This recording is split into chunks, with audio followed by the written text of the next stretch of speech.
এই যে পাহাড়গুলো দেখা যাচ্ছে, মাঝে মাঝে আবার আইল্যান্ড আছে। আর এই পাশটায় ওই যে দূরের ওই পাহাড়গুলো, ওইগুলো সব ঝাড়খণ্ড।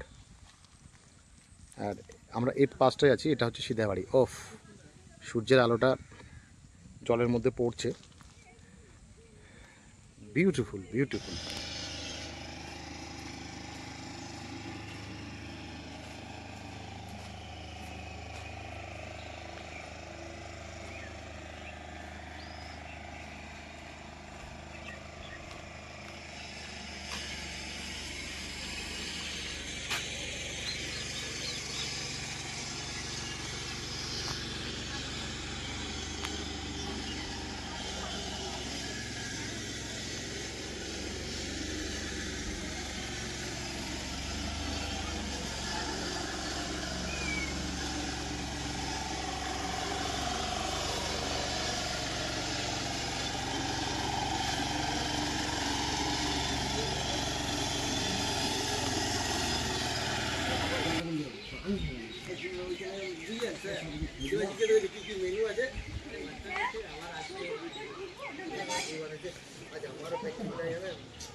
হাই, এখন আমরা আছি কোথায় আছে বিশ্ব? সিধাবাড়ি। সিধাবাড়িটা হচ্ছে একদম মাইথনের একদম কাছে। এটা একটা পিকনিক স্পট। আর আসানসোল থেকে ওই 45 মিনিট মতো লাগে, 17-18 কিলোমিটার। তো আমি ব্যাক ক্যামেরায় দেখাচ্ছি, দেখুন কত সুন্দর একটা জায়গা। এটা পুরো মাইথন, যেটা লেক, মাইথন ড্যামটা একটু এগিয়ে আছে। তো আমরা আরেকটু উপরের দিকে আছি। এটা একটা পিকনিক স্পট। শীতকালে মানে জানুয়ারি ডিসেম্বর এই মাসগুলোতে এখানে প্রচুর পিকনিক হয়। আর তখন এত দূর জল থাকে না, জল নিচের দিকে নেমে যায়। আর এই পাশগুলোতে সব পিকনিক হয়। দুর্দান্ত ভিউ, দুর্দান্ত ভিউ। বোটিংও হয় পিকনিক সিজনে এলে, এখানে আপনারা বোটিংও করতে পারেন। ওই যে দূরের যে এগুলো দেখা যাচ্ছে, ওগুলো অ্যাকচুয়ালি আইল্যান্ড মতো হয়ে আছে। আর আরেকটু দূরে ওইগুলো অ্যাকচুয়ালি ঝাড়খণ্ডের মধ্যে পড়ে। তো সবাই বোটিং করতে করতে ওদিকে চলেও যায়। খুব সুন্দর, খুব সুন্দর, খুব সুন্দর। এই দিকটাতে আমাদের পিকনিকের সমস্ত অ্যারেঞ্জমেন্টটা এদিকে আছে, রান্নাবান্না হচ্ছে, স্টুডেন্টরা ওখানে আছে। আর এটা হচ্ছে সোনাঝুরি জঙ্গল। হ্যাঁ, যদি পিকনিক করতে আসেন তাহলে ছোটো গাড়ি নিয়ে আসবেন, কারণ আমার অভিজ্ঞতা শেয়ার করি। আমরা বড় বাস নিয়ে এসেছি, কিন্তু গ্রামের ভেতর দিয়ে রাস্তা তো, তাই কিন্তু বাস আমাদের একদম স্পট পর্যন্ত আসতে পারেনি। আমরা বাসটাকে গ্রামে ঢোকার সময় ওইখানটাতে রেখে একটু হেঁটে আসতে হলো। ঠিক আছে, 1 কিলোমিটারের থেকেও ওই ওই কাছাকাছি 1 কিলোমিটার, অসুবিধা কিছু নেই। কিন্তু যদি মনে হয় যে হাঁটতে পারবেন না, তাহলে ছোটো গাড়ি, ওই 39 সিট বা 29 সিটের বাসগুলোও কিন্তু খুব সহজে চলে আসবে।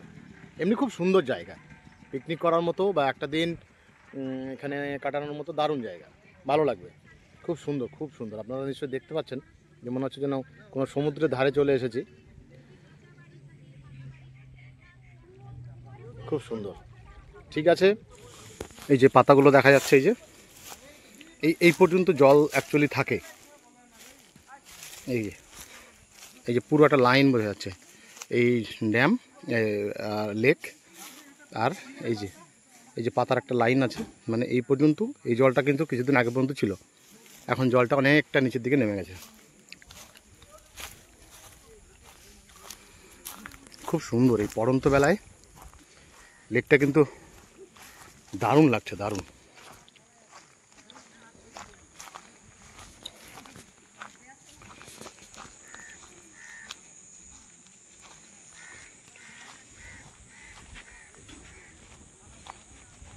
এই জায়গাটা একটু ফাঁকা রাখা আছে, এখানে গ্রামের লোকজন স্নান টান করে।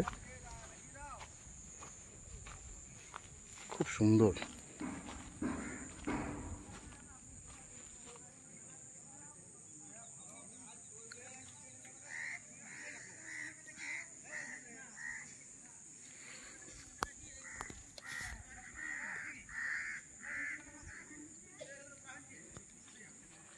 হ্যালো, এখন আছি আমরা সিধাবাড়ি পিকনিক স্পটে।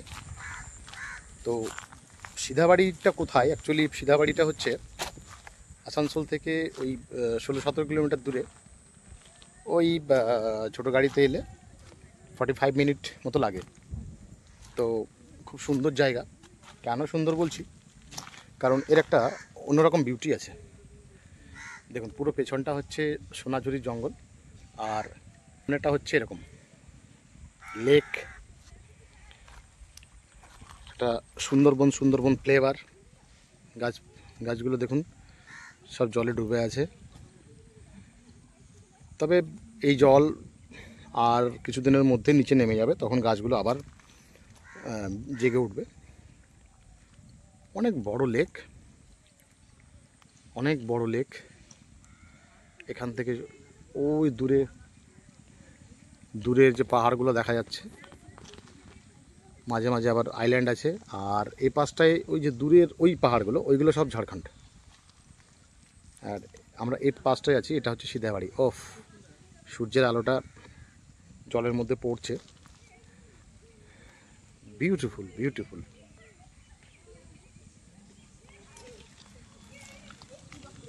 অনেক বড় পুরোটা, এই প্রান্ত থেকে শুরু করে পুরোটা লেক। আর এই পাশটা হচ্ছে আপনার, এই দেখুন, সোনাঝুরির জঙ্গল। দারুণ সোনাঝুরির জঙ্গল। আর এই রাস্তাটা নতুন হচ্ছে, এতদিন অ্যাকচুয়ালি রাস্তা ছিল না, এটা অফ রোড ছিল। তো জেলা পরিষদ থেকে উদ্যোগ নিয়ে রাস্তাটা একদম ড্যাম পর্যন্ত এনে দেওয়া হচ্ছে, সিধাবাড়ি। তাহলে অবশ্যই আপনারা আমাকে কমেন্ট করুন, আমি বলে দেবো যে আসানসোল থেকে কী করে আসা যায়, বা বাই রোড যদি আসতে চান তাহলে কোন পথ দিয়ে এলে সুবিধা হবে। মাইথন ড্যাম দিয়ে এলে একটু প্রবলেম, মাইথন ড্যাম দিয়ে না এলেও কিন্তু আসা যায়। আর একটা রাস্তা আছে যেটা ছোটো গাড়ি তো অসুবিধা নেই, কিন্তু বড় গাড়ি নিয়ে এলে কিন্তু মাইথন ড্যাম থেকে আসা একটু অসুবিধা, যেটা আমরা বেশ প্রবলেম ফেস করেছি। তো আপনারা যদি আসতে চান আমাকে কমেন্ট করুন, আমি আপনাদের জানিয়ে দেবো বেস্ট রুট। আর আমার ভিডিওগুলো আপলোড করব আমি আমার চ্যানেল এক্সপ্লোরার দীপঙ্করে। যদি আমার ভিডিওগুলো ভালো লাগে অবশ্যই আমার চ্যানেলটা সাবস্ক্রাইব করবেন, লাইক করবেন, শেয়ার করে দেবেন, আর কিছু জানার থাকলে অবশ্যই কমেন্ট করবেন। ঠিক আছে, thank you, thanks for watching, bye by.